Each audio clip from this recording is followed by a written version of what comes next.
Testing. Hey, all right. So I'm just going to do another unofficial stream. This one today, I'm going to focus on building a character. Right now, we have a scientist character. I've done a couple of the characters so far and got myself reacquainted with Duik, as it's been a little bit since I've used the Duik stuff in After Effects. But so this character that we have has is animated turning. The character is actually animated in TV Paint originally, turning and making notes, but then he turns and walks away. So we have a relatively long walk cycle that has to happen where the character is kind of thinking, walking, and we pan across the scene, and then we see him in the distance walking along towards this console where he'll start the tokamak, his um, prototype tokamak, and get it going. The whole thing goes up, boom, and so I have to build something that is relatively flexible. He's quite small for most of the scene, but for some of it, he's a bit bigger, and he has to transition. So David, who's been working on the TV Paint animation, he's done the initial turn. So I'll just show you where we're at.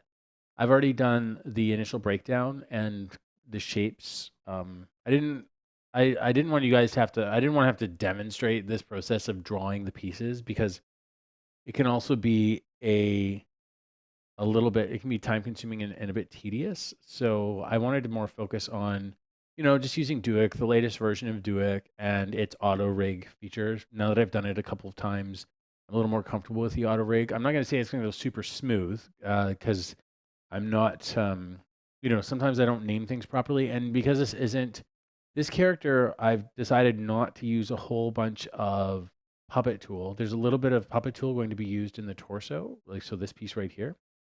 Um, but so I guess like before I get into why we're building this character this way, I will show you the general aesthetic that we're going for the actual character. So because the primary characters are being done in TV Paint, they're being done as like shape layers, and then those layers are being rotoed in After Effects as vector shapes, and then they're being manipulated that way.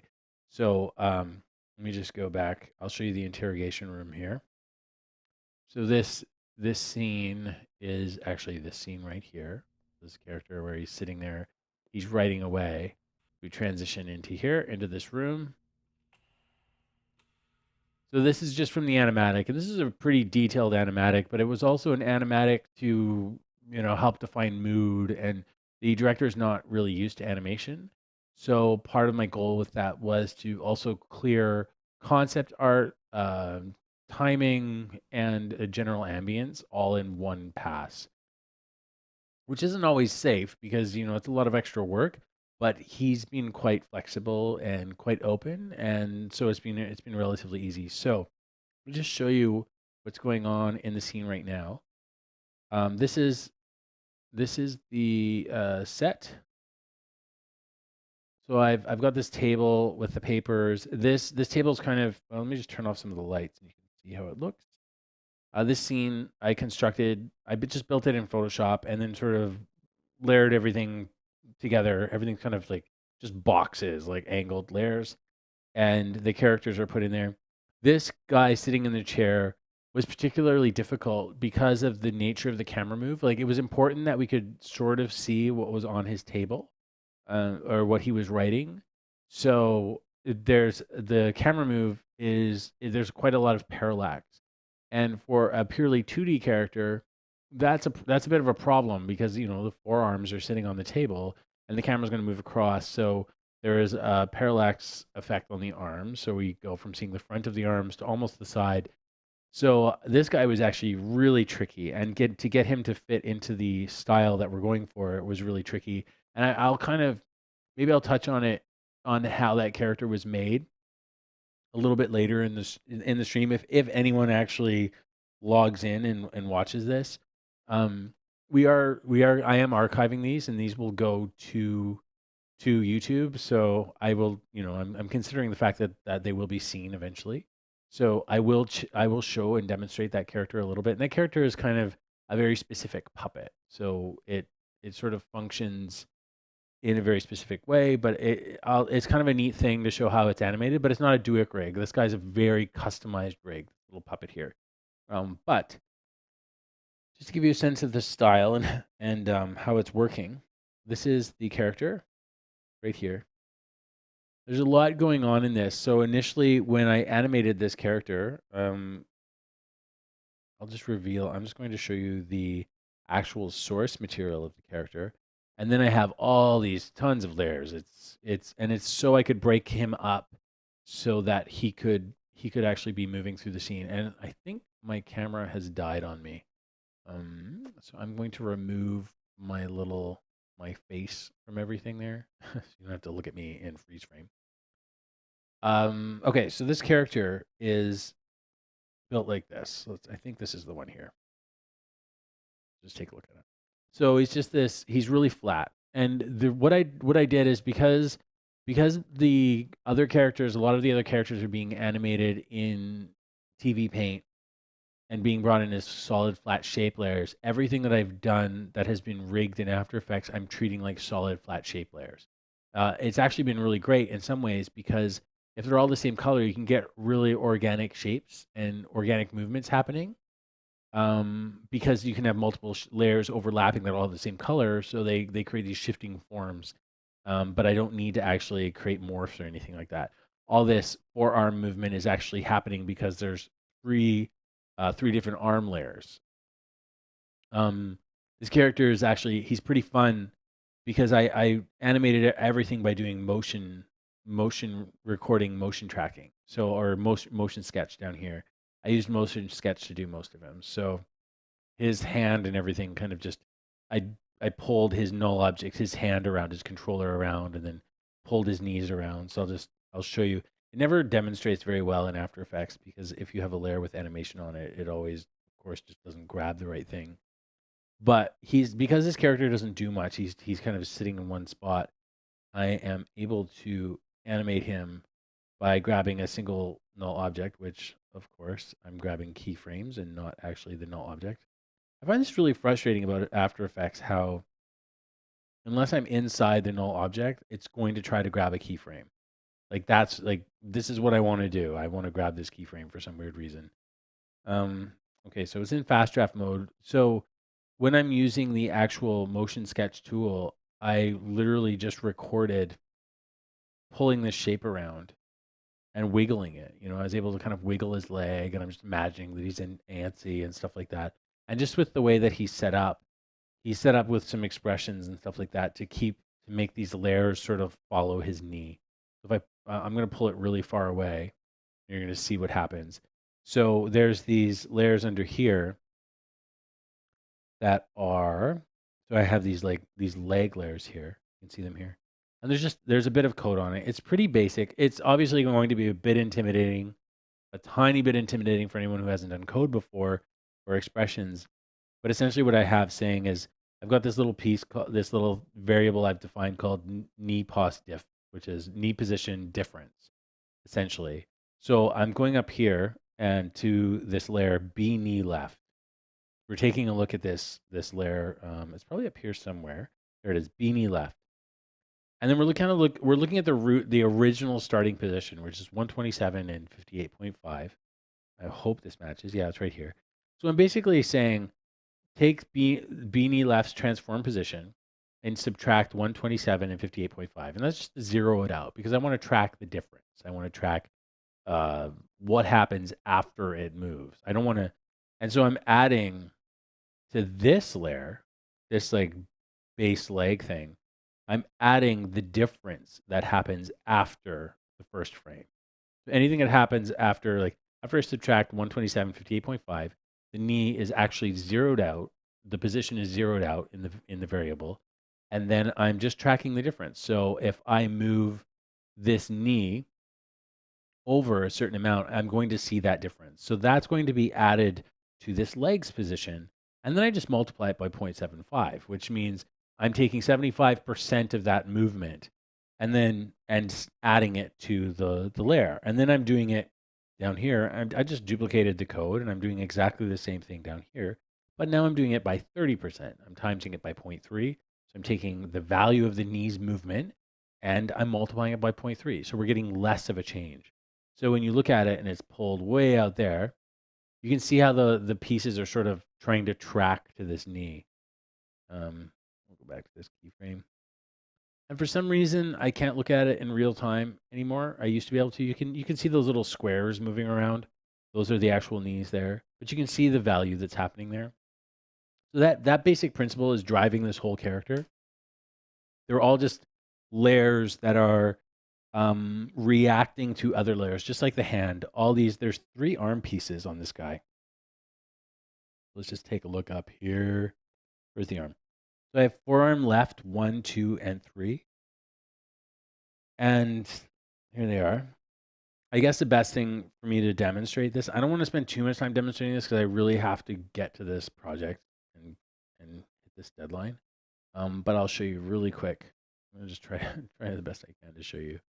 So there's this piece, and then I will copy this and paste it here.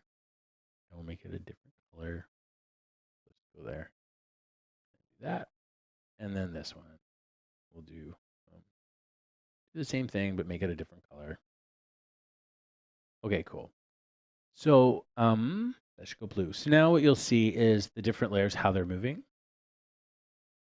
So you can see how I just have these layers sort of following his hand. And I just kind of did the math just to add them and subtract, just what percentage these should each follow his hand so they don't totally fall apart. So when I was building him, I kind of built him like if you're doing a C-section, you're like cross-section of somebody. So these little arm pieces sort of just like stretch out to follow him. And the nice thing about this is they're following him along. They kind of take care of themselves.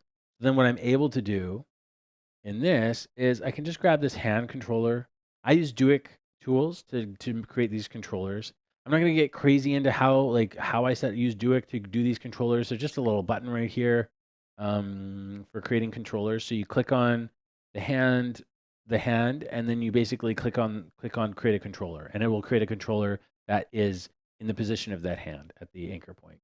But so what I could do here is I could just animate this hand drawing. So what I would do is I'd record the motion sketch of him writing, and then he'd pick up his hand and write again. So I'm recording all this in real time.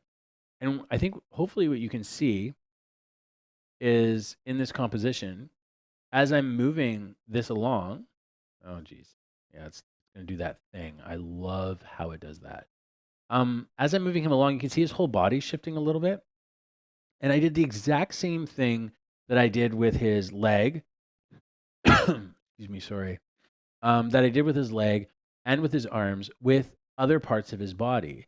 So you can see his whole body shifting over and down a little bit as I move this arm. And the idea behind this was that as his arm's moving and he's writing, and in this shot he's left-handed for the sake of composition, but as he's writing, he's kind of like leaning over a bit and he's kind of reaching over.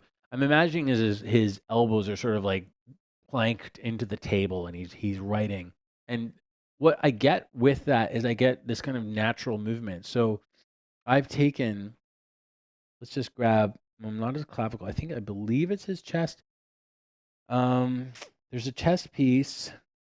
Just double check here. So I created this thing like a Duik Bezier curve. So you can create this thing where you select a series of joints and then you can get these curve tools. Why does it do that? That actually control a Bezier curve. So they create this like behavior. So you can see that right there. With this torso curve tool, this torso curve controller, what I've done with it is I've actually taken a whole bunch of different properties and I've had them influence the position of this thing. So when his head's turning, when his arm's moving, so you'll see the hand position. I'm tracking the hand position. So this right here, I'm taking however much his hand position moves, I'm adding that to the x-axis and a bit of the y for his body to kind of follow it a little bit. And then I'm also taking into consideration his head rotation. Sorry. I'm into his head rotation. So as his head rotates, let's go here. I believe this is right here. So as his head rotates, his body moves. So you'll see just like there's a shift in his shoulders and everything. And there's a slight delay on it. You know, that obviously doesn't look that good because it's limited in its range. But what it does is when you've done all of this stuff and you put it together, I'm trying to do something where I didn't have to do a whole lot of work to actually animate this guy. And because I thought of him that way, I was able to animate him in 10 minutes and get a really, I would say like a really nice performance. Like he's supposed to be kind of anxious and nervous and he's writing this stuff. He's like a young man and he's writing this stuff for these, you know, military people, these giant military people from Russia.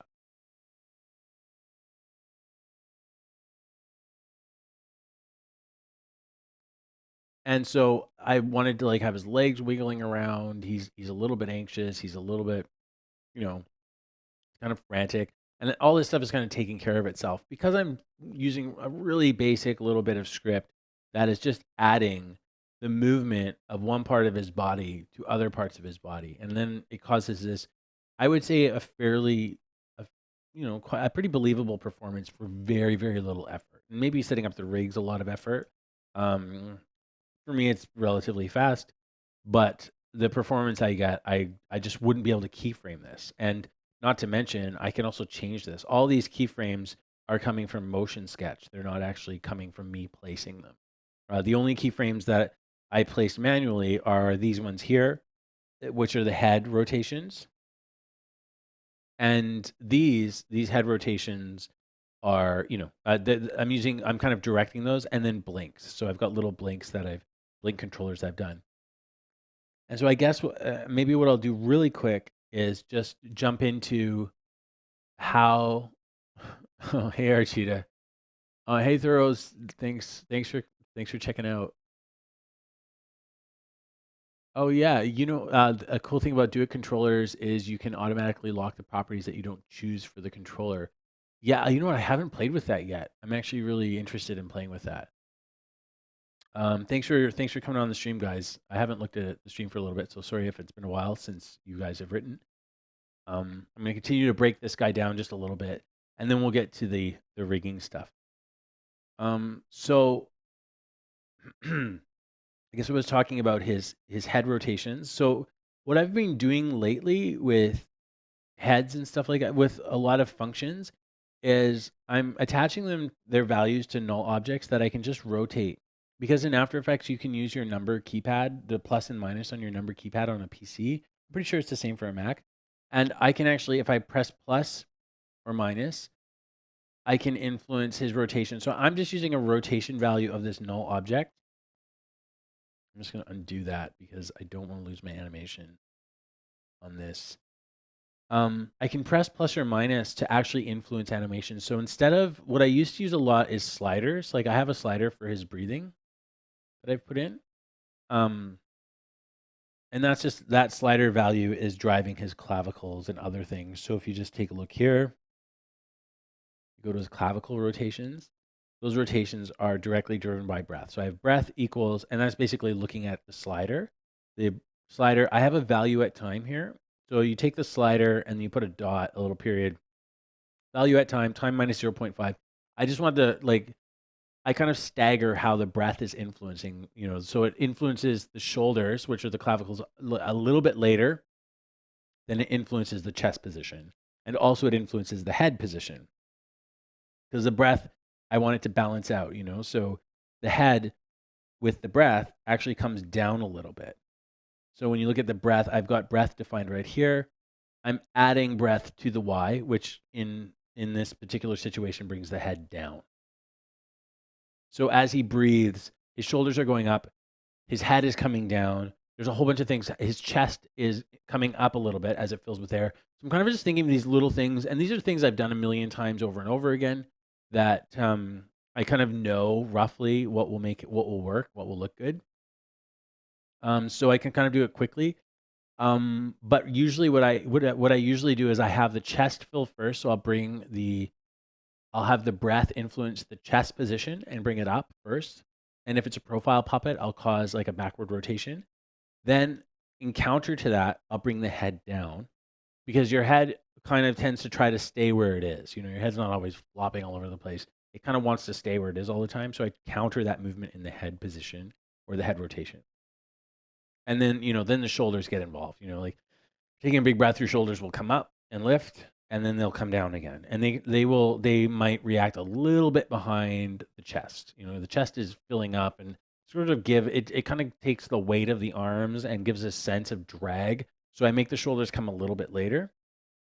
So all of these little things together give a very nuanced performance from a character that is just sitting in a chair, and I'm able to animate him very, very, very quickly. I'm just going to show you really quick how the head's working. I'm really lucky because this particular project, everything is so flat and gray. So I've got this head. I really just cheated this head. It's super cheaty. This head is basically a flat layer. Nothing happens to it. It's just one drawing. And then I'm using a lens, the CC lens filter, which comes in After Effects. And I'm moving it around. You can kind of get a little bit of roundness out of it, especially if you adjust this convergence. You can kind of get a roundness out of characters. And then you just make sure you position the point properly. So you see how much I've done that. Now I can get this sort of character that feels like he's looking around a little bit. You do have to think about the fact that there's going to be that much distortion rounding the head off. So when you design it, when I drew the original head, he's kind of blown out. Like he's got this weirdly wide head. And it's because I knew that I'd be losing my edges a bit. So I kind of drew his head to be wide and fat.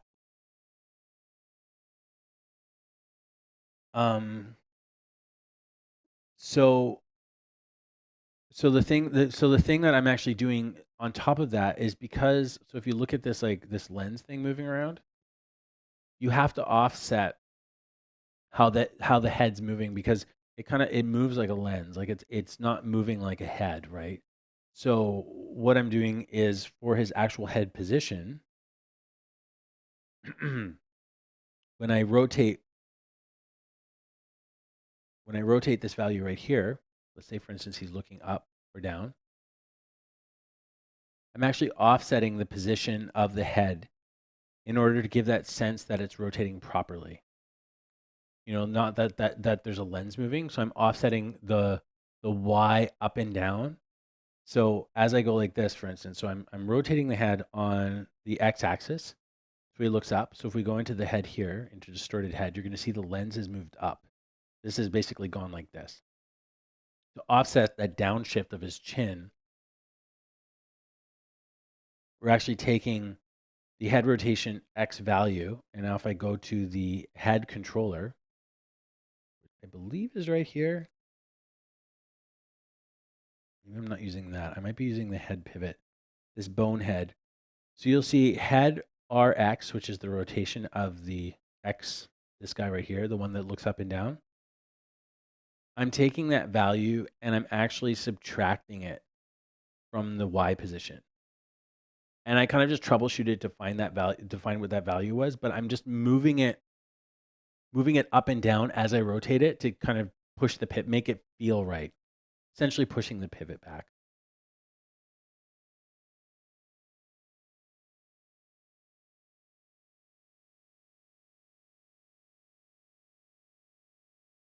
Okay. So I think that's all I really want to go into for this guy. And now I just have to move on to the next character. There's lots to do. But this is the general style. So I'm trying to keep to this these solid shapes. And with that whole solid shape thing in mind, we've done the same thing here. It's just a whole bunch of solid shapes. And so I'm limiting the amount of puppet tool I'm using, which makes the rigging simpler. I've added a whole bunch of filters to this as well. So once the characters are all done rigging, I'm adding, there's kind of a texture boil on top of it, like right here. and there's also a bevel effect that's happening.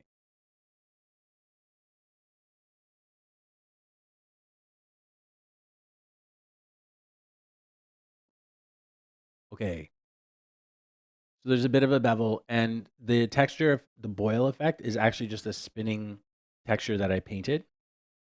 So it's spinning really, really fast. And then it kind of rotates on top. I'm using this layer to actually mask it off. So I'm using an alpha mask layer. And then on top of that, this whole thing ends up getting a, sorry, we go into the actual guy sitting. It all gets a time, so a posturized time effect put on it. So that rotation's only happening once every 3 frames. So if we watch this, there's a whole bunch of stuff going on in this character once he's layered together that kind of create this illusion sort of like a digital painting essentially. It's a bit slow because there's so many layers going on. There's so much stuff going on to try to make this guy work. He's just very tricky because the camera moves so much and he's sitting with a 3D prop. The other characters are a lot simpler because they're just sort of flat. And they're just like 3 layers. This guy's a lot of layers because the camera moves so much. So you can see there. Just take a look a little closer. So I've added, there's all this boil going on. I'm using the Red Giant Tunit filter. There's sort of a Tunit filter you can use. And if I put that filter on top of my boil shape that I'm doing, like with the rotating texture, it creates a nice, more natural feeling boil. There's not really any good options in the Tunit filter to create a real boil that feels a little bit looser. And then on top of that, I have a turbulent displace happening on the whole thing. And that, again, that's all being posturized. The time's being posturized, so it creates this motion. So if I look at this guy, every 3rd frame he moves, which is important for like a hand animation, especially since we're trying to pair with animation that is done in TV Paint and quite reduced, right? The frame rate's really reduced. So even this guy has probably too much movement. He feels a little bit more mocapped or a little bit CG compared to what David's been doing. So his frame rate needs to be dropped a little bit more strategically. But after this is all done, I can go in and put his time remap on him and sort of put holds on that. But ultimately, it works pretty nicely. So I think we've found how those characters have to look, sit in the world. And here you can see the shot without lights. Put the lights on. And I've also done like a bit of a brightness thing to push this scientist back. He still needs some work because like he's pretty broken up looking. But ultimately, you'll see here as the camera's tracking across the scene, it's not perfect, but it's enough to like sell the shot and keep moving that no one's going to be scrutinizing it and being like, "Oh, what's wrong with this thing?" It's enough depth to keep those arms fixed to the table and giving us a little bit of a change of shape. It works well enough to kind of pull it all together and make it work for this style, which is meant to be this kind of digital painting, come to life, moving thing. Like it's kind of a weird style, but it sort of works once everything's all together. Okay, so now I'm going to rig this guy up really quickly. This guy just has to be rigged for a walk cycle, also to be able to move his hand around a little bit. Okay, so let's get started on this. The key for all this stuff is naming. I don't know if like how familiar everyone is with the auto rigger. It's pretty helpful because it saves a lot of time. But you have to make sure you name everything well. And I had a couple things I had to learn recently to try to get this thing to work properly. And when you are going to do auto rig, you have to make sure you select all the different layers. So I'm just going to break down really quick how this guy's set up. Right now he's semi-transparent. All the layers are sort of turned to a slight transparent, so I can actually see how the joints are rotating on top of each other. Just making sure that, see, that's his toe. Like they're kind of like circles. Everything's overlapping with a slight circle. And this is a fairly primitive, traditional puppet that, in After Effects. Like this is a very segmented puppet. It's kind of old school. Actually, I'm going to change this pivot point just a bit because when I rotate this, it was shifting a little too much. I got to check some of these. I want to rotate this one down a little bit. Too much. It doesn't have to be super perfect because this character ends up being quite small and we're not really spending a lot of energy looking at his feet. Oh, it looks like the computer's freezing up a little bit. Okay, let's grab this. Try to put this toe back if I can get my hands on it. If I can't. Rotation to 0. And just zero all these out. But essentially, everything's been built considering how the joint needs to rotate in a circle. And I just did these guys as Photoshop layers. You could do them as shape layers. And if you do them as shape layers in After Effects, that gives you the added bonus of being able to morph them.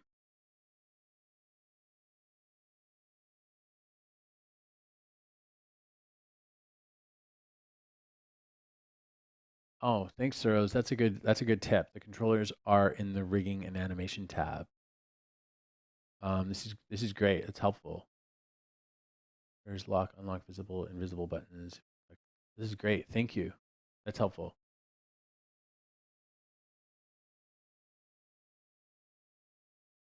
Okay, so I think we're pretty much ready to get started with this guy. Now the torso, I've already added some puppet pins.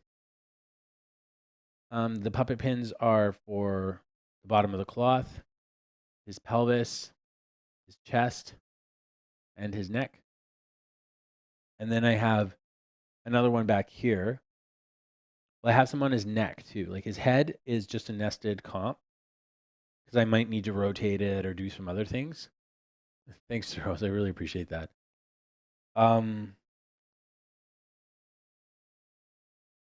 then his neck actually has a few puppet pins on it because what I'm going to be doing with his neck is I will be parenting these bones here on his head and his chin to sort of to follow his head so that you get instead of it you get a nice deformation as his head moves up and down. And you'll sort of see how that works. It's pretty basic. But the thing that I've learned when doing with Duik is it's better just to name your pins inside of the puppet tool so that you don't have to rename the bones after. So you can kind of you name them first, and then so when you click this tool over here, which is the create bones tool, this will create bones for all of your pins. They'll adopt the name and it'll just auto name. So it's a better way to work.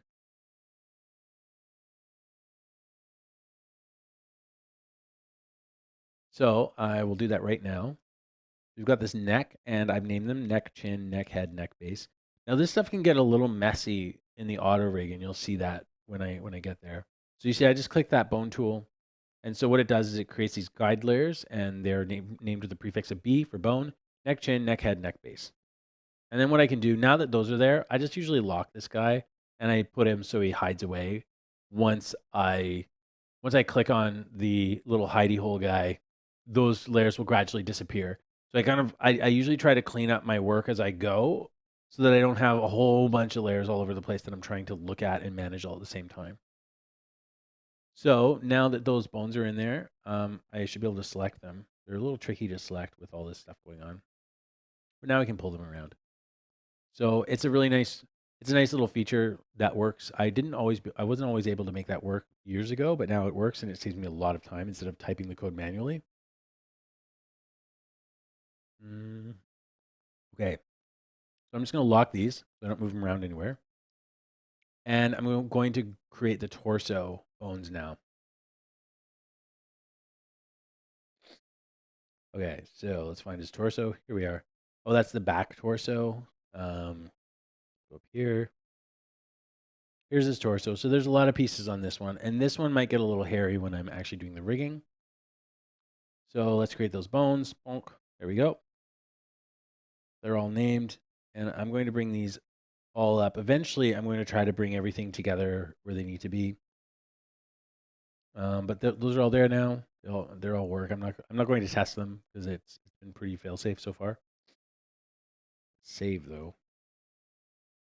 I'll lock those. Now the clipboard and the clip, I'm not going to worry about these guys right now, and I actually will just hide them away. I don't want to be even dealing with those guys. And left, that's fine. So I'm not going to do any crazy rigging where we're doing like cloth and stuff like that. Not touching that stuff. Throws. I didn't know that Duik 16 would have rigging bones like in a 3D program. That's awesome. They're really killing it. I actually, yeah, I finally I've been paying for it now. I've been donating to them. They're super generous. It's actually a model I really admire in what they've done and making it so accessible and free because I was able to do so much so early on before making money. And I've been able to give back now. Now that the company's doing better and we're a little bit more profitable, then it's nice to give back to them. They've done a lot for us. This kind of stuff used to be so time consuming before they came around. That's awesome. I'm excited. They have so many features now that are more like 3D. Like you'll see with like the toe roll and stuff like that. I mean, anyone who's been using it will know that already. But I kind of stopped using it for about a year, and when I came back, there were just so many new cool features. And there's a lot of features I've never touched in this thing that are just awesome. But I haven't had the opportunity to really dig into them yet. But it's a really handy tool. Okay, so we have the torso bones. I'm gonna do this back piece here. Oh yeah, so I'm also gonna lock this. I don't want to accidentally be clicking it all the time and hide it. The head I have to leave unlocked for now because I have to select it for rigging or rigging. And then we have this torso back piece, so I need to create my bones for that. So I've only got 2 bones for this. And this is just so I can create like a little bit of movement if I have to off the leg, and I'll just do that manually. I'm not going to code it up. It's not long enough. The puppet's not used enough to make it worth that.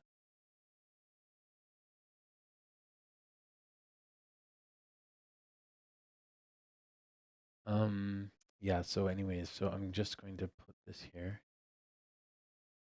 Oh man, thanks for all this information throws. This is really good. He has paid tutorials. I haven't checked out his paid tutorials yet. I gotta check those out. I didn't even know about that. And the locking controllers, I didn't know about that stuff either. That's awesome. Yeah, thanks, man. I really appreciate that. That's a really good hookup. Um, because I've got a lot to learn and catch up on in this thing because I got away from it for a bit when I was doing 3D. And the nice thing about doing 3D though is I learned some new stuff and I can kind of bring it back into After Effects. Um, and I was just surprised with how robust this whole system has gotten. The whole Duik tools have gotten. Yeah, that's awesome. I really have to check out some of those new tutorials and stuff. Okay, I'm just gonna lock this. I've also got a scapula. So I never used to have these before, but these are really helpful with shoulder movements. Um, so they're in there now. I just add them as null objects. You don't actually, to my knowledge, you don't need to have an actual scapula, but I put a null object in there, roughly where the scapula would rotate. It's probably a little bit too far back, but it's more just so I can get a little bit of shoulder movement. All right, hand, everything's in there. Okay, so I may go through the auto rigging process a couple of times. It doesn't always work perfectly for me right off the bat. Sometimes I get little errors. Um, yeah, so you'll just have to bear with me on that. Oops.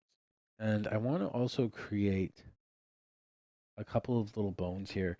So I might actually just create some null objects. And those null objects, I wonder if I can, let me just double check here if they have an option for that. I want to create a controller. I would like to create a null object right like at the head pivot, roughly where the head pivots. I'll just make one. This way I don't have to work with the actual layer itself. I mean, I guess I can change this anchor point. I believe it's 50 and 50 is the 0. So now it can be dead center. And so I'll just put it right by the ear. And I'm going to call this head. So now when I'm actually rigging the character, I don't have to rig the head composition. I can just rig this head joint. I guess I could call it B head for bone. Okay, bonehead. And let's change this down there. And I'm not going to do too many neck joints. You can do multiple neck joints. I'm not going to, I don't think. I have this neck base here, which is torso neck right there. Oh, I locked all those. I kind of need them unlocked actually. Okay, those are good. And then we have the shoulders, which hopefully will just rig on the arm. This stuff, the only reason I'm thinking to create other bones is if I don't, things can get hairy because I have a head bone for the neck, and then I have a head bone for the head, and then I have multiple neck bones. So I might actually even create a bone for the neck and duplicate this. Because I find the auto rigging, sometimes it just doesn't work. Like nothing will happen. And I don't know if it's just because I have, a weird order set, like something's kind of funny with how I've actually set the character up. I'm going to change these to yellow for now. They're easy to see. And then I do have a pelvis, which I haven't addressed yet. Pelvis is just right here. There you go. Everything's parented. Oh, also I should say, I've done all the parenting already too, which you probably saw when I was rotating stuff around. Like I've parented and manipulated the anchor points. So in preparation for the auto rigging. Okay, so I'm just going to collapse all this stuff. Control A and then just close one of them and they should all collapse. I'm probably going to I have a scapula all the way down there. I'm not going to worry about it right now. We'll just leave it where it is. And then I'll organize all this after. Make it more efficient for animation. Okay, I think we're okay. You guys might have to bear with me because I might mess this up as I do it. I tend to have to trial and error a little bit sometimes. This is part of the process. And let's actually parent the head to the neck. The neck should parent to the chest. I'm going to use the torso chest for now and the belly. So we should do this parenting because I never did it. This torso neck should parent to this one's chest. Or we could parent to this one. You just double check here. Parenting was always a little weird for me when I first started doing this stuff to figure out how it all works. It's a little bit of a brain stretch actually. So I've got neck base. I'm going to parent this neck. And then chin and head, I'm going to parent to the head. So we'll already get some stuff happening. Double check. Cool. And I suppose I can just parent this guy to the head.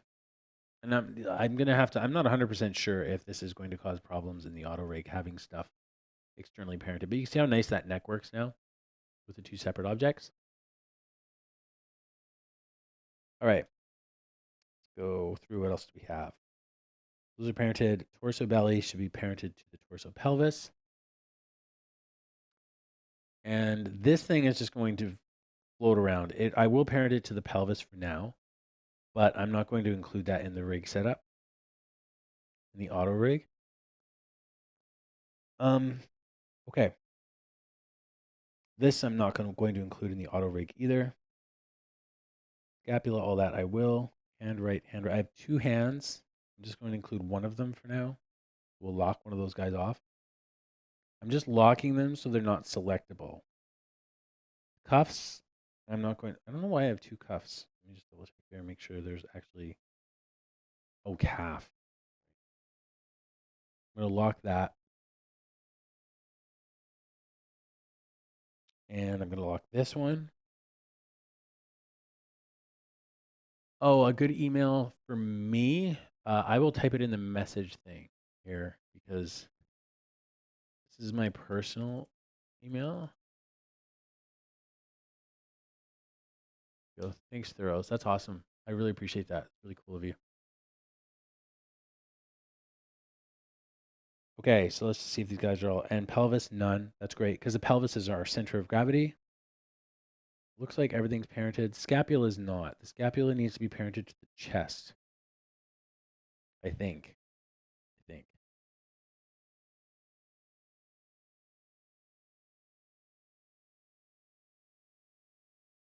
This is always, I find every time I do this, it's always a little bit, I don't know, it's always a bit of a mind game.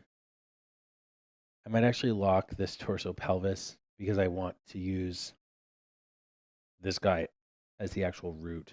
Just double check and make sure yeah. So the point of rotation of his pelvis is centered on that null object. Thanks, Thuros.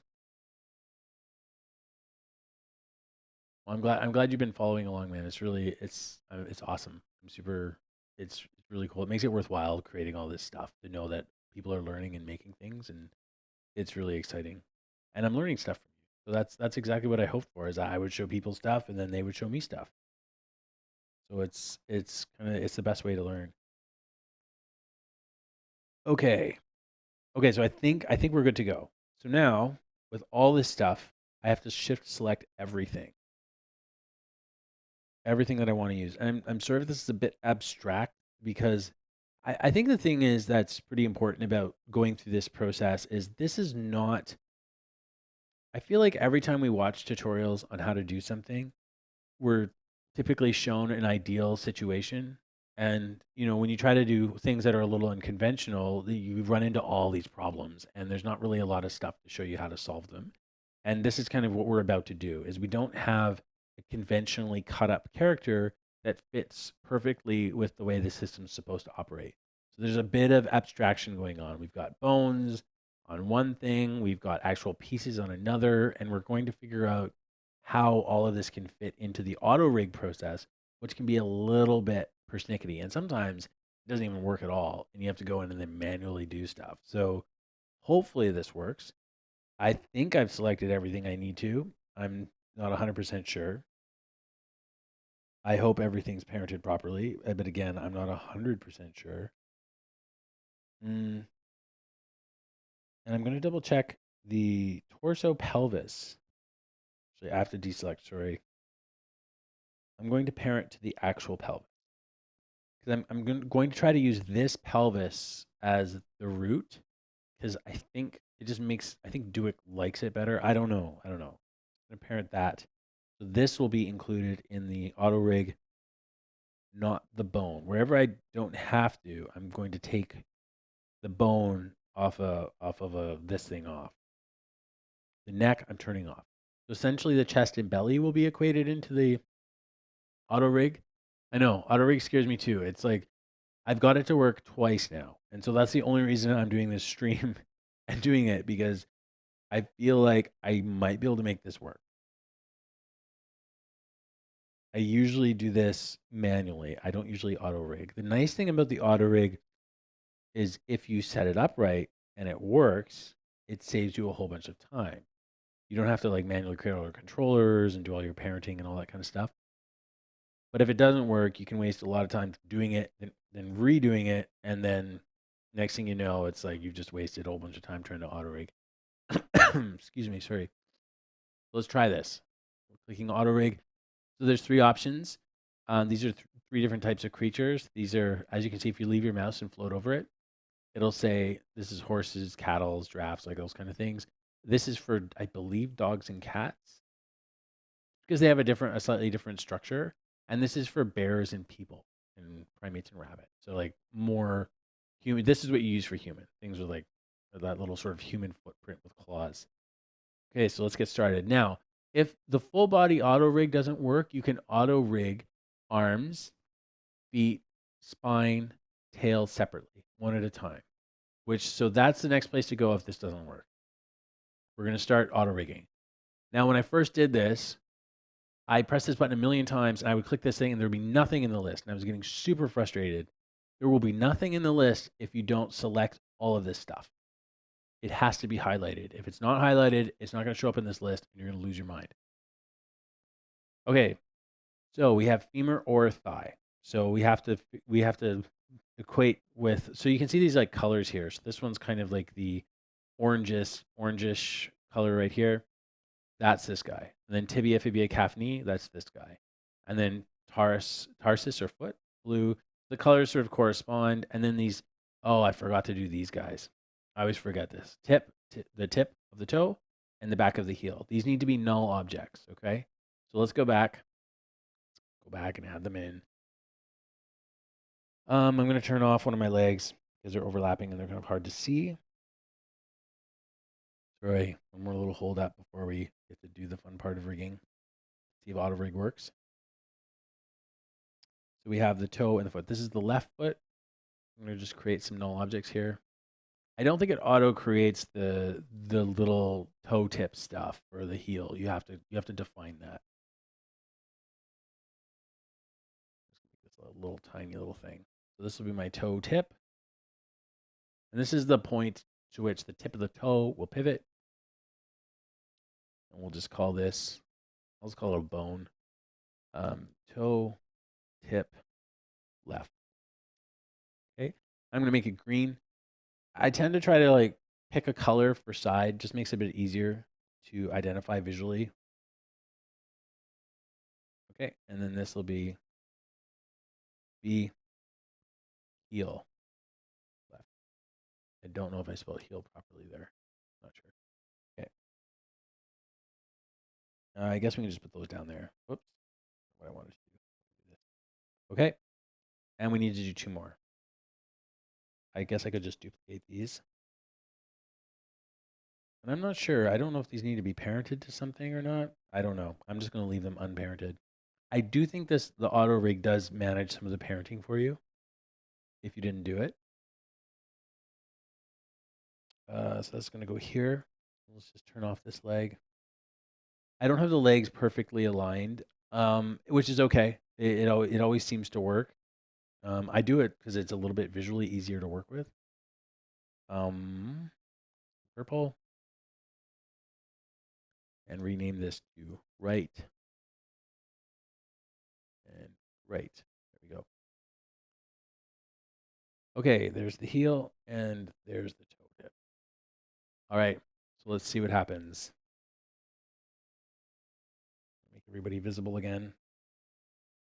The cuffs are turned off. Okay, so we don't have anything extraneous. So let's try this one more time. Scapula, everything's there. I just lock the layers because I can just shift select or control A to select everything. And it's just easier. Save. Oh, right. I forgot this. Before you rig, before you use the auto rig, before you use anything, duplicate your composition where everything's put together. You do not want to start using Duik at all on your only composition where you've done your setup. If you do that, sometimes what can happen with Duik is you can get weird little bits of like something doesn't work and the code's wrong or it's glitched out. That whole composition will run in super slow motion. All of a sudden your renders will go up to like 10 hours when before they took like 5 seconds. Maybe the auto rig doesn't complete properly and it just sort of sits there. Duplicate this because then you can delete that. Otherwise, or if you rig something wrong, you're going to have to go through every single layer and delete the expressions off manually. I don't know if there's like an auto delete expression thing in After Effects or not. Maybe there is, but I find I've had to go through manually and delete everything. So always, always, always, always duplicate this. This one here. So we have scientist walk flat. And now I'm going to go find that wherever that is, somewhere in here. There's so much stuff going on. Scientist walk flat, and I'm going to duplicate this, and I'm going to call it scientist walk rigged. And this one I can just change to pre-rig. Whatever, name it whatever you want. But this one will be rigged, and I'll probably call it rigged 01. Because chances are it's not going to work. Oh, file revert. Great. Thank you.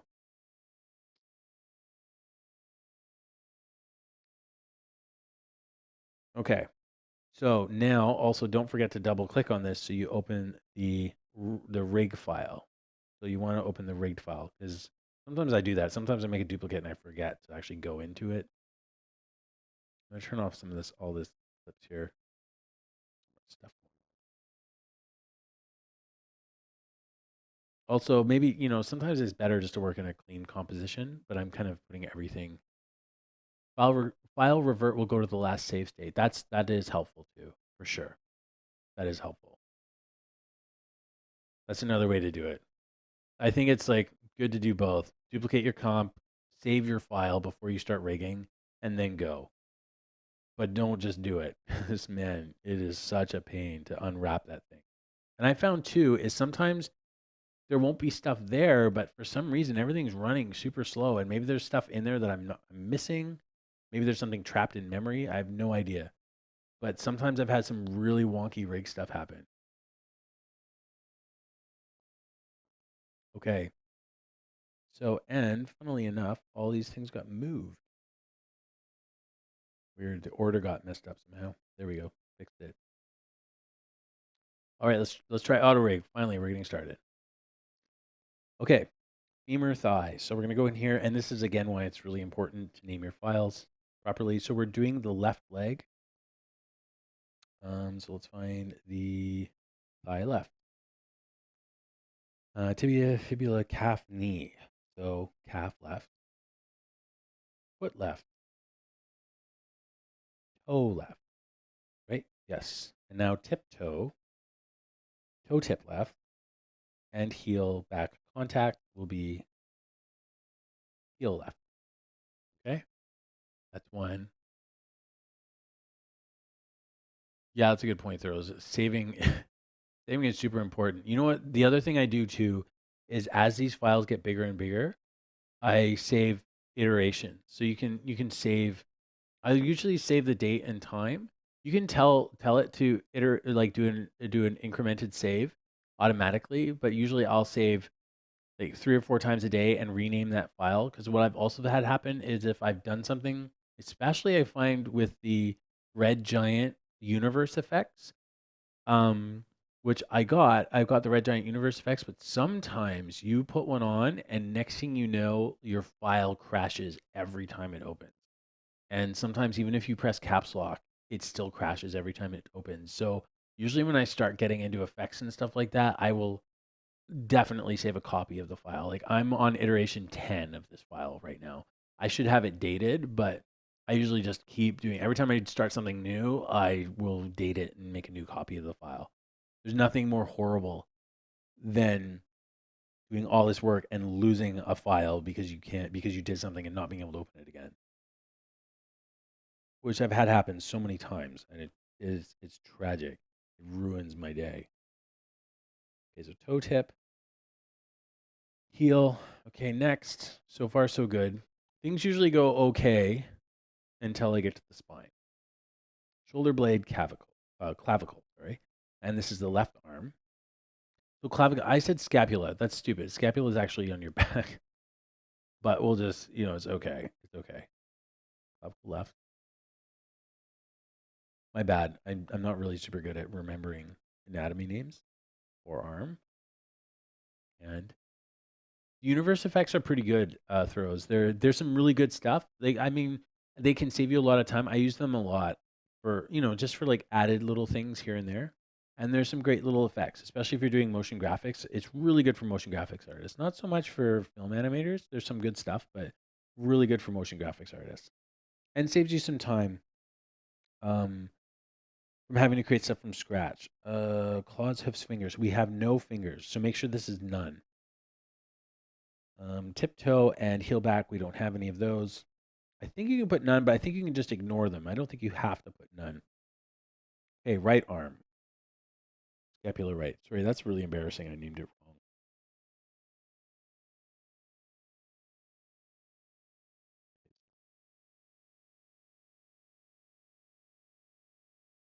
Okay. Humerus right. Make sure we're doing the right. Humerus right. Forearm right.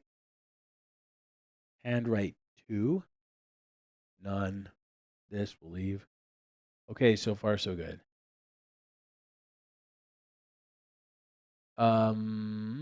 Yes. Oh, on the those nulls I created were for the feet. We were doing hands. So because this also does bears and stuff like that, it includes those like toe and heel of the hand rotators, just in case you're doing like a four-limbed animal. Because bears have a similar arm as humans. They're actually, I think they're one of the only animals that have a rotating forearm where they can actually twist their wrist. Humans and bears. So I think that's why they kind of group them under the same kind of rigging structure.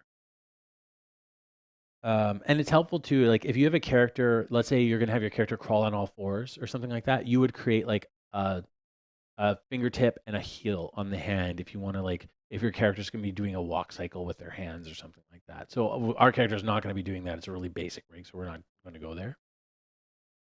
Okay, so this is where things always get messy for me. I'm going to try to do this. It tries its best to you're not supposed to use I always find this confusing. So the head is fine. So I have my bone for the head, and then I have the neck, and it says from one neck bone to the other neck bone. So if you have multiple neck bones. I don't have multiple neck bones, and this is where I always get hung up is I put none, so that seems to be fine.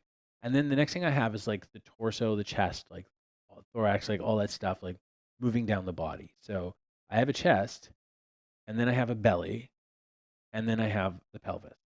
What that should give me is it should give me a curve, like a Bezier, that I can actually push around. This is where it always dies on me, and nothing happens. And that's exactly what's happening right now. I just clicked on this and nothing's happening. It's kind of doing something, but I've had this happen a lot of times now, and I don't know. I don't know if it's because it's unfortunate this is happening, so we might have to do like a manual rig of this, which is kind of annoying. I don't know if, and then we lose everything we've done. So that's super aggravating, but I'm going to try to create an additional bone in the neck. Yeah. Yeah, coffee break, exactly. I'm going to try to create an additional bone in the neck and see if that helps. I have found, for some reason, the rigging has stalled out almost every time. I've had it work a couple of times when I didn't have multiple necks. Maybe we'll see. Maybe this will help.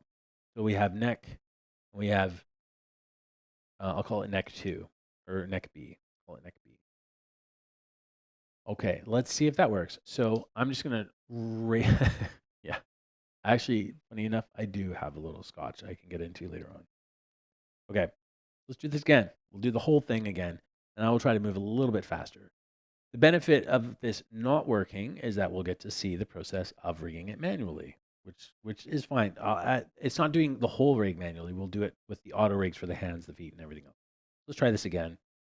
Unfortunately, it's kind of tedious. So we're doing the left leg, thigh left, calf left, foot left, toe left, toe tip, and heel. Next, there's our thigh right. Sure you can see it, and I just can't see it right. Thigh right, calf right, foot right, toe right, toe tip, heel. Next, okay, we're okay. Left, left, forearm, hand, none, right, humerus, forearm, and hand, none. Let's try this again. Looks like it auto-filled everything. So I'm going to assume this should work. If it doesn't work, it's a bug or something, or I'm doing something utterly wrong. Okay, that worked. So if I have the extra bone in the neck, it works fine. If I don't, it does not work. So I guess this is a good tip, a great tip that we've discovered together. You seem to have the added bone in the neck. And I don't, maybe this is just to have the extra controller. I just threw it in there. I didn't actually put a pin on it. It's just a bone. It's just sitting there. Needs to be there. We're able to move to the next stage. Wonderful. There's no tail on this guy, unfortunately. It would be lovely if he had a tail. So we're just going to say we're done. Oh, so we have to go none. Okay, so it's saying I need none. We'll say none here too. Okay, it's building everything. This is exciting. So now I guess we can check out and see what Duik has made for us. If my zoom out would work, like my keyboard shifted. I don't know if you have this problem, Throws, or anyone else, but when I'm working, in especially Adobe products, my keyboard will shift from English to English, French to English. It just shifts languages all the time. Oh, if the layers are named exactly, it will auto-populate. Yeah, thanks, Throws. That's yeah. I kind of get scared because but you're right. It should auto-populate. I guess that's the thing to do is to pay attention to the auto tool and see what it's actually naming.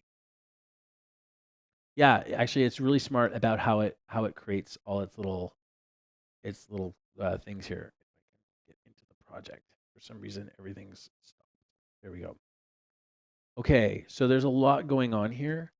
Um, Usually, once we're getting to this place, I'll start hiding everything away and locking absolutely everything that I'm not going to be animating by hand.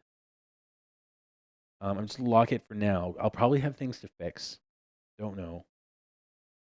There's a good possibility I'll have to fix. But so these guys apparently and hopefully. Oh, you only have to worry about one language. Is that because Thorough, are you in the United States? It could be because I'm in Canada. So because I'm in Canada, Windows defaults to like a bilingual multi-language keyboard. Okay. So here's our pelvis. So let's have a look and see if this guy's actually working. Cross your fingers. Always makes me so nervous. Okay, so far so good. Oh, another little tip here. If you go into Fast Draft, especially if you're not doing anything crazy, okay, you're in the USA. Yeah, that's why. If you go into Fast Draft, I usually find it's better to animate it. So um, as long as you're not doing anything, any kind of effects and stuff like that with a lot of complex transparencies, this works just fine, and you'll be able to animate faster in it. This character may seem to run a little bit slow, but he's actually quite large. He's 3,000 by 3,000 roughly. Oh, you had a girlfriend in Toronto, yeah. And yeah, so she would have the multi-language keyboard. And I find if I'm using Photoshop or After Effects, there's some like hotkey I'm doing that is literally constantly changing the language on me. And then once it switches to French, my Control and Alt hotkeys don't work anymore. And they won't even work on the Wacom on the tablet. So like the little buttons on the side stop working because it's creating French expressions and like the special little uh, accent aigus and stuff like that. Okay, so far we seem to be working. Now this guy right here should be my, see that? So it's created a little Bezier curve. So these can be pretty handy and pretty fun to work with. Um, Double check the feet. It is definitely a bit of a slow rig.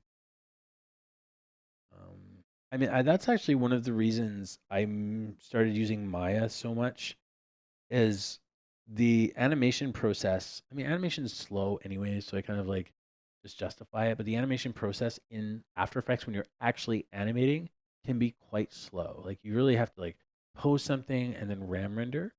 Um, which I mean, it's no worse than stop motion or anything else. Okay, so I think we can turn off some of these bones here. So I'm going to start to like hide these away to simplify what we're actually looking at. We don't need these anymore. I will have to double check them for parenting and stuff like that to make sure. This drape guy we're going to keep out because that one I'll animate manually. I'm just swinging around. Okay. The head, this will only rotate one way, so I should be able to just press W. There we go. You can see our bones are working pretty decently. I haven't had to paint anything special or do any starching on that neck piece, which is nice. And the count is relatively low on the neck piece for the triangles using the puppet tool. I just want to hide these guys here. So this is the next step is to hide as much as possible because I will be actually handing this rig off to someone to help me animate. So I like to give as clean as a thing to work with as possible. And Throws, you might be right. Transparency might be the culprit here. So let's actually eliminate all this transparency stuff that's going on. Unlock all these guys. 100. Cool. Good call.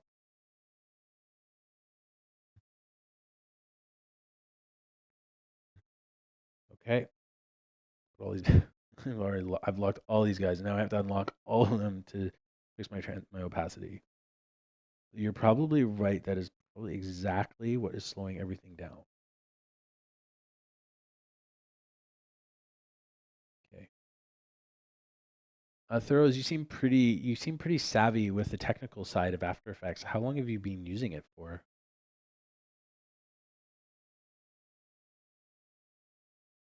Torso drape. Okay, that's good.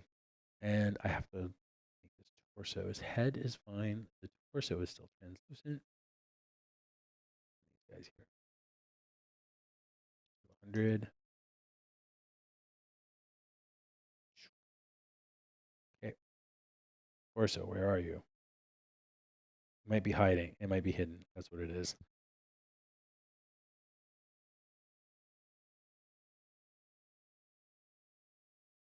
I already fixed that. What did I want to make just double check?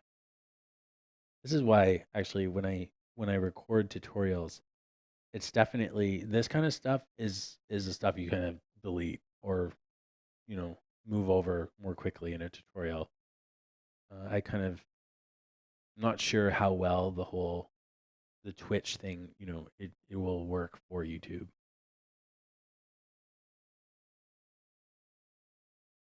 Okay, so you've been working with it for about 4 years. Yeah, but I'm like you seem to have a pretty good technical grasp of it, which is tricky for a lot of people. I mean that the technical side of things is usually where I find a lot of people I work with, they don't know that stuff about it. So usually if there's going to be a weakness, it's on the tech side and understanding. Okay, so you've been using so you used Photoshop 1.0 or were you using you didn't use it like did you use After Effects like the first version of After Effects? I don't even remember. I don't even think I used After Effects until it was already at it might have been at version 4 or something. Can't quite remember. I just want to darken this back leg really quick because I'm finding it even though this will add a little bit of weight to the animation process. I'm finding it's really dark. And or no, it's not dark. I'm not getting enough of a distinction between one leg and the other, and it's bugging me a little bit. I'm just gonna add like a quick, really basic curve.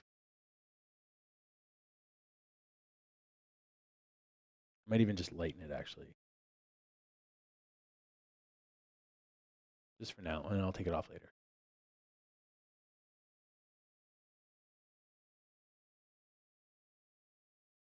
Okay, so you started at CS6. Yeah, things were, things were finally resolved a little better in CS6. Um, I started using it. I think I started using it in 1999. I started using After Effects maybe 2000.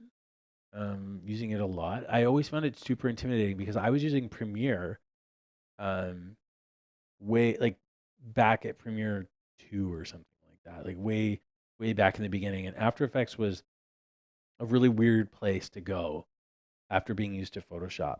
At least I found it really intimidating, and it wasn't as intuitive as before. Like it didn't seem as clear before. So it even had quite a different interface. So I found that was a big shift, but it's actually gotten a lot easier. Gotten a lot easier to work with, and I feel like if you know Photoshop, you're going to be comfortable pretty quick in After Effects. Once you get over the hump of things looking so different, it's actually they're so much similar, and they've worked really hard. I think Adobe's worked really hard at making them really work with each other. Here, so all I'm doing here is just adding some brightness. Probably need more on these feet, but whatever. It's probably good for now. Just so I can differentiate the 2 feet while animating, and then I'll probably pull that off later. Okay. So it looks like I think everything's like a little mini miracle here. It all just kind of came together, which is exciting. But I do want to touch on really quick. If you do have a problem with um with auto rig, you can use these, and these are like These ones you can manually set up. And it seems like it's autofilled pretty well for me here. So this stuff you can set up manually on your own and just do one at a time if you're running into a bug. And the only thing that's like a little bit weird is I always find the spine a bit weird, and it's just setting up these curves here. And you just have to have enough points for it to work with. So you tend to want to have like 3 to 4 points along the spine. So Theros, you said the guy that used to run the After Effects program used After Effects for his image editing. That's really interesting. I would imagine it being like because it does have similar tools. In fact, I find, and I don't know, it could be just because I'm from film. I find the color correction in Photoshop a little bit I don't know, I don't love it because I'm actually used to using the three wheels. So like if you use like this thing here, like synthetic aperture, I'm gonna just save really quick before I ruin something. But if you go, this comes with After Effects for anyone who doesn't know. But I was used to using because I used to be an avid film editor, and I would use this and doing like maybe I don't know Photoshop well enough like to do like it has really great color correction tools, especially in its like camera raw stuff, which I don't use a lot because I don't use a lot of photographic stuff. But as a film editor, I used to do a lot of color correction, and I would use these all the time and these guys. And I kind of wish in some ways there was this directly in Photoshop because I feel like I really understand this and it really works well for me. But managing curves and stuff like that, I don't find it's the easiest thing. These color wheels are really nice for me. And I've been trying DaVinci lately. I really like DaVinci. DaVinci's been really fun. Okay, you started in photography. Yeah, I guess that's the thing is like so you use curves. Photoshop it uses curves, and I guess that's if you're in photography, you'd be more used to curves. And when I come from film editing, I'm used to color wheels. And so the color wheels sort of, I can kind of push my colors better. I always find once I get in curves, it's not as intuitive for me because I haven't used it as much to know, if I'm messing with the green curve, what that's going to do to my colors as much. Like if you push your green up, you're starting to raise your levels and everything like that. That's a good idea. That's a really good idea. Adding I don't know how to say it properly. Lumetri. Yeah, but that would be amazing. Okay, so I guess like what I'll do really quick is let's just review this rig really quickly. It's faster. It's faster now that I turned off that transparency for sure. Okay. Now I do usually find things get a little bit the controls in Duik, excuse me, they're great, but sometimes they get a little bit cumbersome just because they can be really in the way. I'm just gonna turn all this guys off. I know I turned off my drape thing by accident. So we want to get this down to as few controls as possible. Oops. And my graphics card is doing something a little glitchy. Okay, so and let's get I just want to get that drape in, keep that around, and get the back one. So this one, the back here, I'm going to just parent to the pelvis. I'm even parented to the CC pelvis. I can never remember exactly. So let's just double check. There's the pelvis control, and then there's the sub pelvis control. And I believe this one should give us like hip movements. Okay, perfect. So what I think we want is probably this guy parented to the CC pelvis. Really, what I should do, actually, you know what we'll do, just for the sake of demonstration. Oh, thanks for the curve tips there. Thanks, Theros. That's helpful. I hope other people. I'm not sure if I post this on YouTube if other people can see the comment thread, which would be really helpful because I'm actually learning a lot from you. So this is really great. I'm hoping as we get rolling and there's more and more people that we can kind of continue to the amount of tips that can go back and forth while we're working on stuff will be increased exponentially. And throws, I don't know, like if you're on Twitch, you should check out, which you probably already have, the Adobe channel. There's some pretty sweet stuff on that. I've seen some really cool artists doing some really neat stuff there. Um, okay, so I think what I was going to do is just create a little controller for this guy, this thing here. Actually, this is connected to CC pelvis. We'll connect this one to his stomach. So I have a null object. I should have a bone for his belly. That one should be there. And the drape one can ultimately be connected here to back to this one. We're not going to be controlling that one. We'll just be controlling this one. What I'm thinking of doing, let's just see. I just need to see how things behave. So when I turn the pelvis, like that makes his clothes go up and down. Technically not desirable. Like technically this is not really what we want happening. Let me just try rotating the pelvis. These guys follow either way. So probably these draping ones, if anything, should be connected to they're connected to the torso pelvis right now. They should probably be connected to this guy, so that if we turn the torso or turn the pelvis back and forth. But the only downside of this is like if he bends forward, technically we kind of want those to just hang out and do their own thing. So what we can do is we can create a controller, I'm just going to do this for the sake of demonstration for anyone who doesn't know. We'll create a null object here. And I'm going to pivot it right around his butt, basically, roughly here. And I'm just going to call it drape pivot. Okay, and so what I should be able to do with this is, oh yeah, and I'll put a little bone prefix on that, B, drape pivot. What I should be able to do here is just create a controller in here that, create something that zeroes this out. Yeah, you could do reduce percentage by expression for sure. But what I think I'll do to start is make a 0. So you can create the selected layer will keep its orientation despite what it's parented to.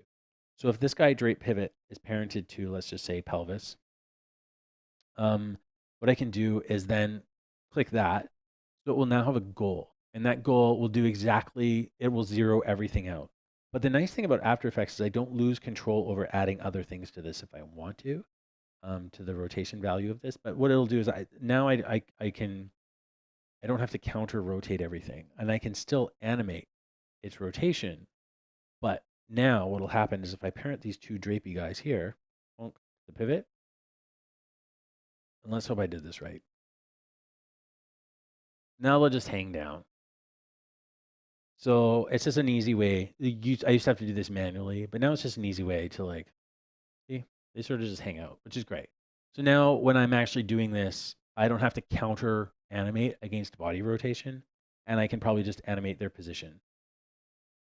If I was doing this if this puppet was going to be used in more things, like this is the other thing is how much energy I'm going to put into rigging this guy is proportionate to how much time it's actually going to be on the screen and if it's going to be reused.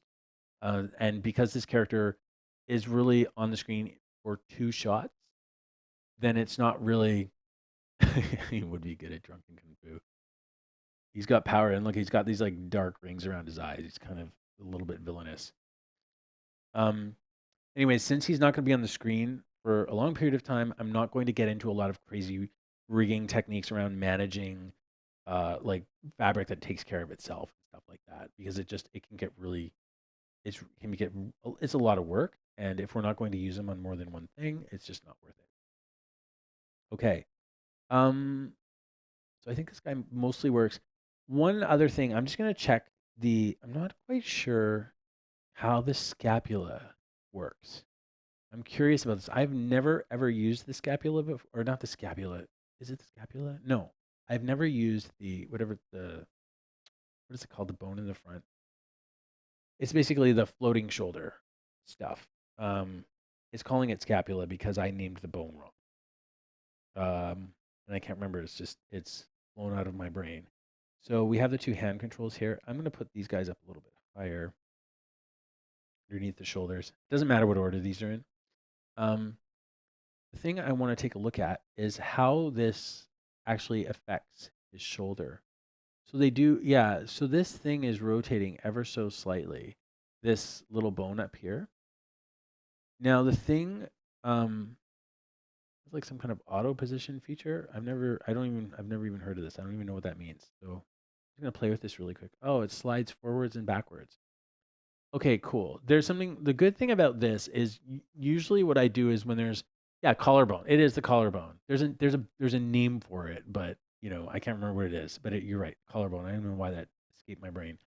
Um, Usually when I'm animating any character, even using a Duik rig, is I will push the shoulders around. And it's really important to oh a good idea. Let's uncheck the stretch and really see what this thing's up to. Let's put this to 50%. So currently this affects us because we're moving and we don't have a bone like an actual pin, puppet pin.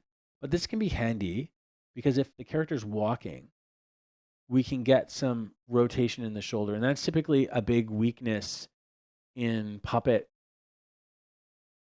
joints, puppet animated characters is the stiffness, especially in the shoulders and the hips, because I feel like a lot of people don't animate the hips and the shoulders.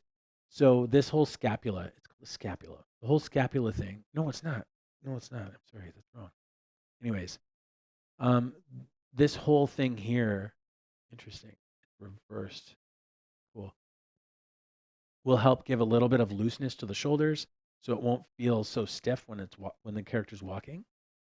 Um, One thing that I do, I think we have to do it manually in the hips. So if we go down to the feet here, and I grab the feet, so there is not that I can see any kind of rotation.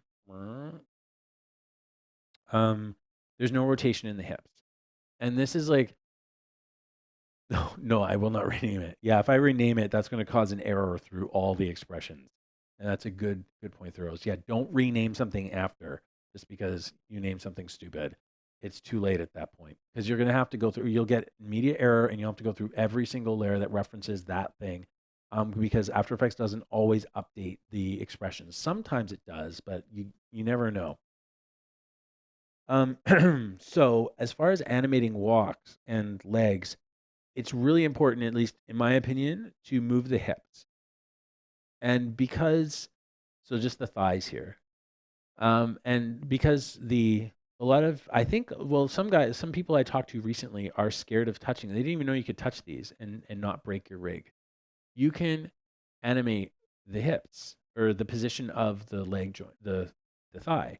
So usually what I do is I will open these guys up so that I can animate it as well.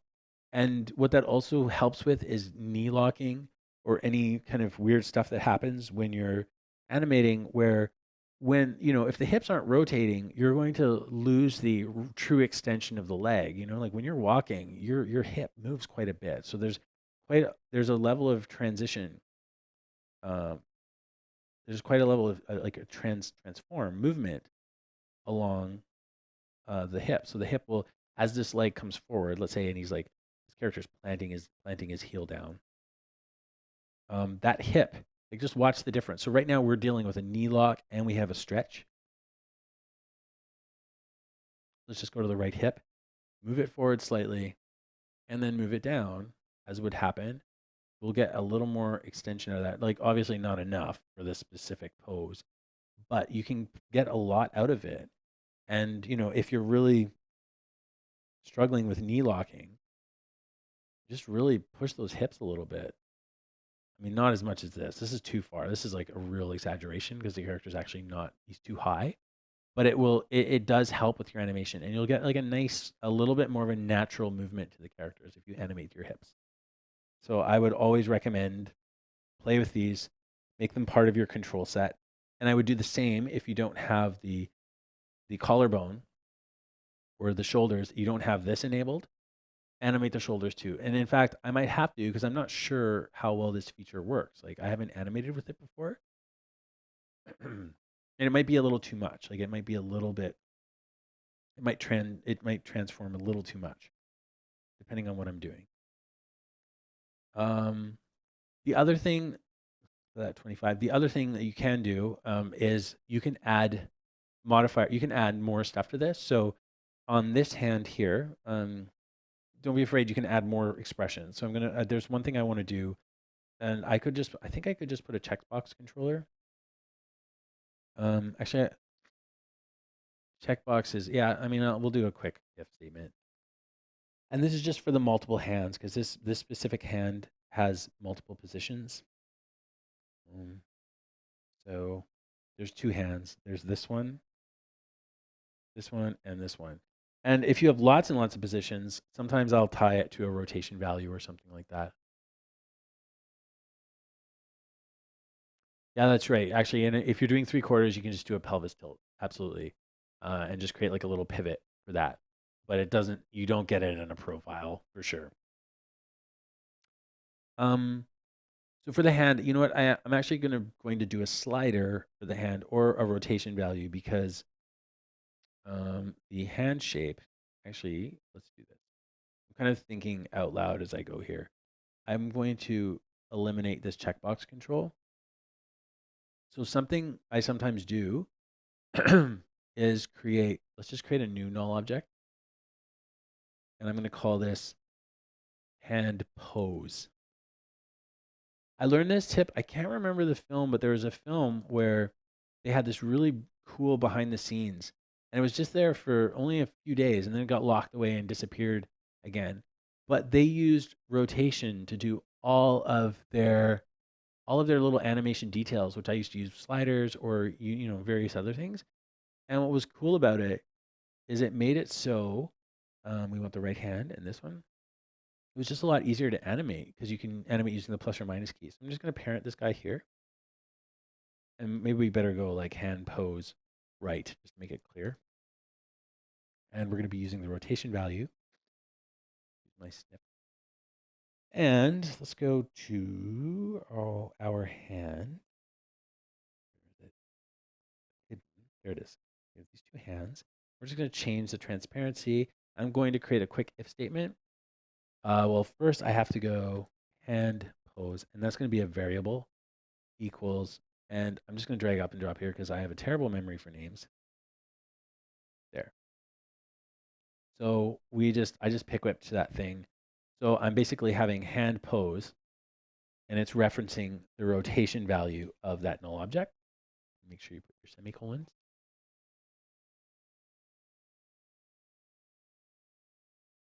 Okay, I'm just reading what you're saying through us here. There is a controller in Duik that does the time remapping control for pre. It's in the tutorials. Keys on the number pad. Select. Yeah. Cool. I didn't know that.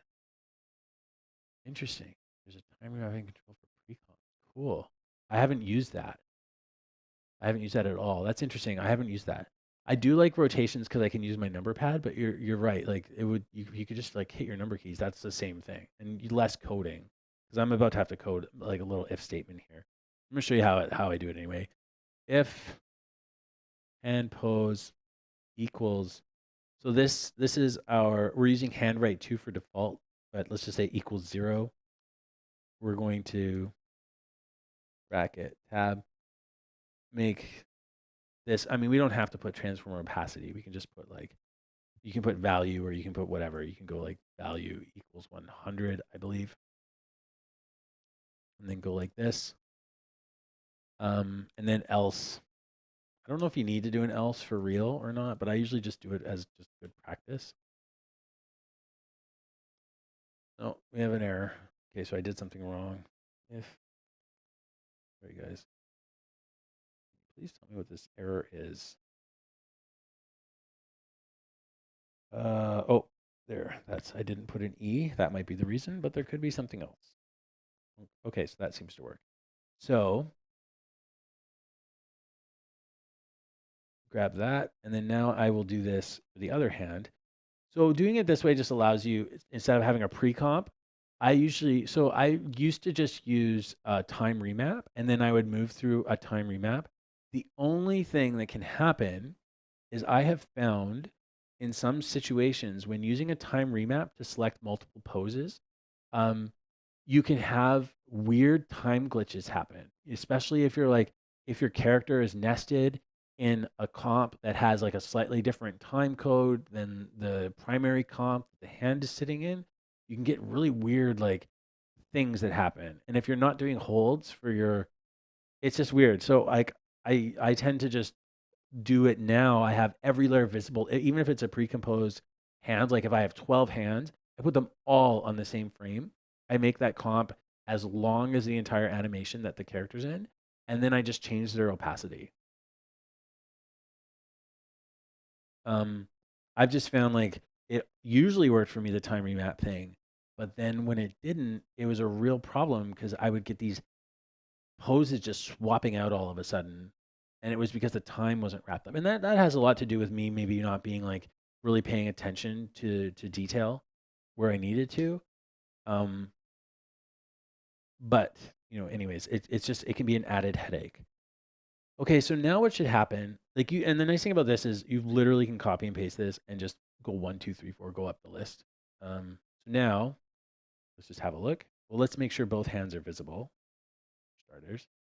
Oh no, are they both visible at once? We'll see. I want to make sure I did this right. Now, if I press plus and minus on my number keypad, I can literally swap through hands. So if I had like 10 million hands, I could just like and pop through all of them as I go through 360 degrees. Oh, there's a checkbox for the nested comp that helps fix that. Yeah. Um, is that in? Is that this one right here? Possibly frame blending. Can't remember. Thanks for checking that out, Throws. Okay, so essentially now I can use this rotation value. And the nice thing about this is when you're, animating all this stuff, you don't have to type anything in. You don't have to do anything like, you don't have to use a slider. I can literally keyframe this and just put it on hold. And then once that keyframe's in there, as soon as I press plus or minus, I create a new keyframe. And then I create a new keyframe. And I create a new keyframe. And so I very quickly with the press of the button can swap through something. Okay, so the last thing before I think I'm probably going to end this stream, this specific stream, which is just building this character. Uh, and this is more just to like prep a character for rigging. I'm not animating. The next thing I do is key everything. Put one keyframe on everything so I have a zeroed keyframe. And the significance of this and the importance of this. So in most 3D programs, you have what's called like a bind pose, and the bind pose is what is where the character was first created, and you can zero out.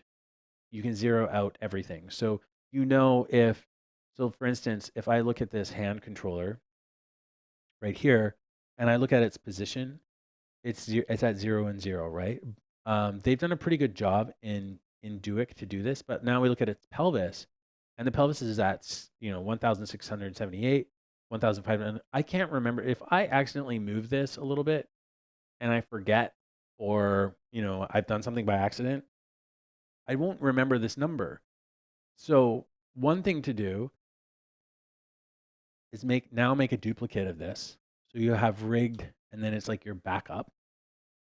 So this is like your zero state rig that you can refer to, just by duplicating that comp. Make sure you do that stuff. It's really helpful. Also, we have the scientist walk. So I'm going to take, this is scientist. I need to change this just a bit. I'm just going to tidy this up because there's so many different things going on. And then we have scientist walk. So I'm going to create a new folder for this guy just to keep my folders clear. You can get messy once you have like really big scenes. And then I'm going to put another folder called, I usually call one like just nested comps. And that would be anything like his head, torso, stuff like that. So then sometimes I'll create another folder called archive. And then in that one, I would put backups in the pre-rig. So then it keeps it clean. Like this is my main one that I'm going to be animating with. Preserve frame rate when nested. Thanks for thorough. So in composition settings, advanced tab, preserve frame rate when nested or in a render queue. That will help avoid any kind of time remap problems that can happen if you have a nested clip. Thanks for that.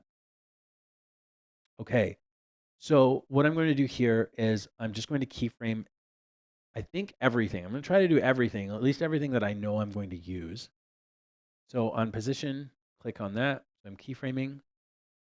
On head, it should be just rotation, possibly position. I believe you can stretch the head around. Let me just double check here. I think you can grab on the head. Nothing's happening right now. Maybe not. Okay, head position's locked. Okay, so we can't manipulate position, so no need to do that, just rotation. Shoulders. Let's have a look at what shoulders can do. I'm pretty sure position. Actually not the shoulders, it's more the neck. That's my bad. Rotation, let's just check that. Plus, minus, that does do something for the neck. So let's do rotation, and we'll key position. Hand pose, we're going to key position. And hand left. I'm really only going to key the position and I'm pressing Shift R, the rotation. I don't think I'm going to key into this auto stretch stuff for now, and this scapula stuff I'm going to leave for now. I'm not animating it at the moment. Maybe I'll animate that. The rotation is just reading throws. The rotation is only shown so the other attributes are locked. You can use that if you want. Oh, I see what you're saying. Right, right. So in the head, we've got these other attributes are locked here. Right. And I guess they don't have to be, hey? Yeah. Okay. So what they've done here is these are locked. All you have to do to turn that off is you can either click that. There might be a Duik specific controller that will do that too, but you can just click that off. It looks like I can pull it around, but it's not actually affecting the head's position.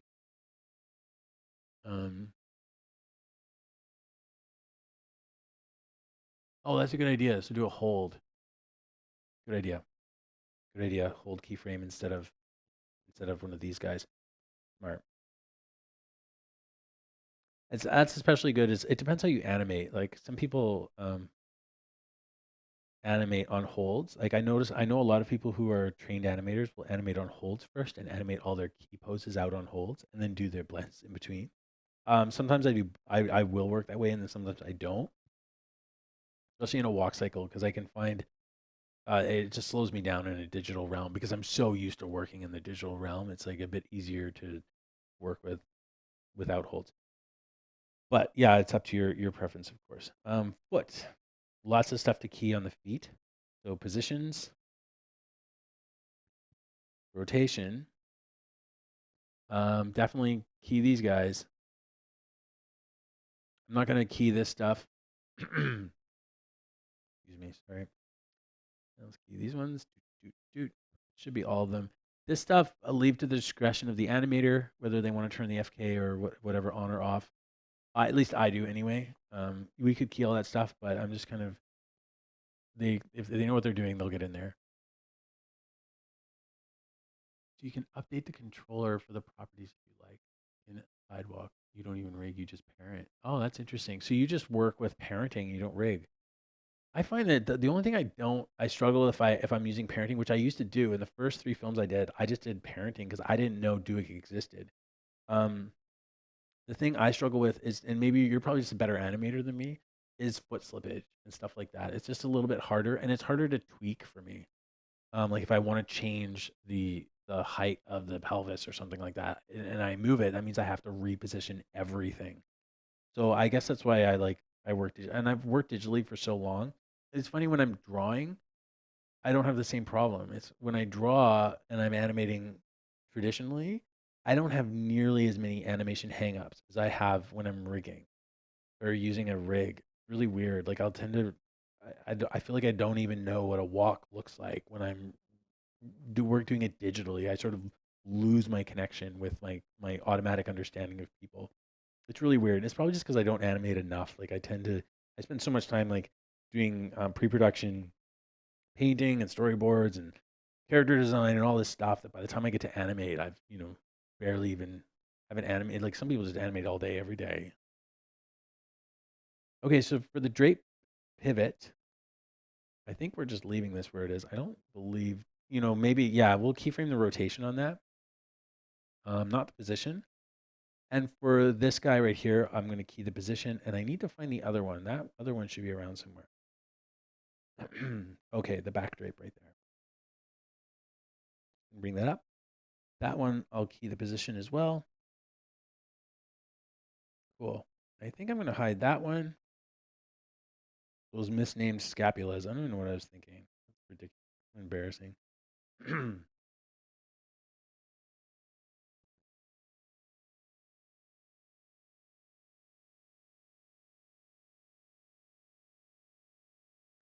Okay. So what did we keyed those guys. So their positions are going to be moving. Great. Great. Pivot, that might be animated, probably not. Okay, foot, all the foot stuff. I really, really love foot roll features. They're awesome. Super cool. Still have yet to really figure out the best way to animate with these things because you're supposed to animate this, and you animate the toe, and it's really, I always find it kind of weird. Um, pelvis rotation, yeah. Hands are good. Stretch. I think I'll probably turn stretch off on all of them. Auto stretch off. Sometimes I leave the stretch on the legs, um, just because sometimes you got to cheat a little bit. But for now, I'll turn stretch off. Because I mean, ideally, you don't have to use it.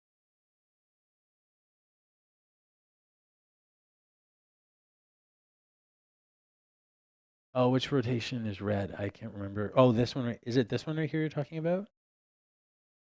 Um, I can't remember. Anyways, okay, so we have position, the shoulder curve. So this is this guy here. So that'll be position. I don't believe rotation does anything. Great, it doesn't.